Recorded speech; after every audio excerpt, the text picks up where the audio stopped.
আপনারা তো দেখলেন এখানে মানুষের সাড়া কীরকম। গোটা রাস্তা দিয়ে মিছিল করতে করতেই প্রায় এসছি। খুব ভালো সাড়া, খুব পজিটিভ রেসপন্স এবং মানুষ দুহাত তুলে তৃণমূল কংগ্রেসকে সমর্থন করছে। দেখুন, প্রথম কথা বলি, খুবই দুঃখজনক ঘটনা। আমাদেরই জেনারেশনের এক ভাই সেরকম অকালে চলে গেল, খুবই কষ্টকর ব্যাপার। আমি ব্যক্তিগতভাবে আজকে যখন ছবিগুলো আমার চোখের সামনে দেখেছি, আমার খুব খারাপ লেগেছে, খুব কষ্ট লেগেছে। এরকম দৃশ্য তো আমরা দেখতে চাই না।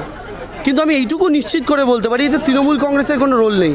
কারণ বাগচায় যে জায়গার কথা বলা হচ্ছে, ওখানে কি তৃণমূল কংগ্রেসের সত্যি রোল থাকতে পারে? আপনার সাংবাদিকরা আমাদের চাইতে বেশি ভালো জানেন, আমাদের বলে দেওয়ার অপেক্ষা রাখে না। বিজেপি ওখানে যেভাবে টেরোরাইজ করে রেখেছে ওই জায়গাকে, যেভাবে সন্ত্রস্ত করে রেখেছে, ওখানে বিজেপিই তো একা, ওখানে আর কে আছে? ওখানে বিজেপিই তো রয়েছে। তো ফলে স্বাভাবিকভাবে ওখানে তৃণমূল কংগ্রেসের কোনো রোল নেই। আমি যতদূর এক জায়গা থেকে খবর পেলাম, একটা সম্পর্কের ব্যাপার রয়েছে এখানে, আমি যতদূর খবর পেয়েছি। তবে আমি এখনই কংক্রিট যতক্ষণ না কিছু জানছি বলতে পারছি না। তার পোস্টমর্টেম হোক, পোস্টমর্টেম রিপোর্ট কি আসে, তার পরবর্তীকালে তদন্তের পথে চলুক।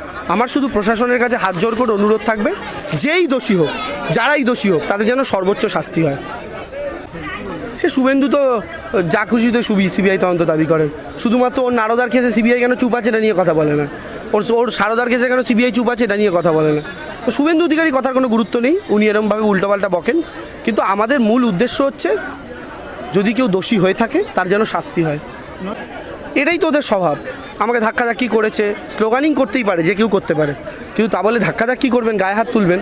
আমরা গোটা রাজ্যে যদি এখন ওদের সব প্রার্থীকে ধাক্কাধাক্কি করা শুরু করি, ওরা কি প্রচারটা করতে পারবে? পারবে না। আমাদের গণতন্ত্র প্রিয়, আমরা গণতন্ত্র প্রিয় মানুষ। গণতন্ত্রের প্রতি আমাদের প্রেমকে, ভালোবাসাকে যেন আমাদের দুর্বলতা না মনে করা হয়। না, আমি নেত্রীর কাছে কৃতজ্ঞ, তিনি আমাকে সেই ভরসার জায়গায় মনে করেছেন। প্রথম টার্গেট তাকে তমলুক জেতা, আগে তমলুক জেতি, তারপর বাকিটা দেখা যাবে। ঠিক আছে, ভালো থাকবেন সবাই।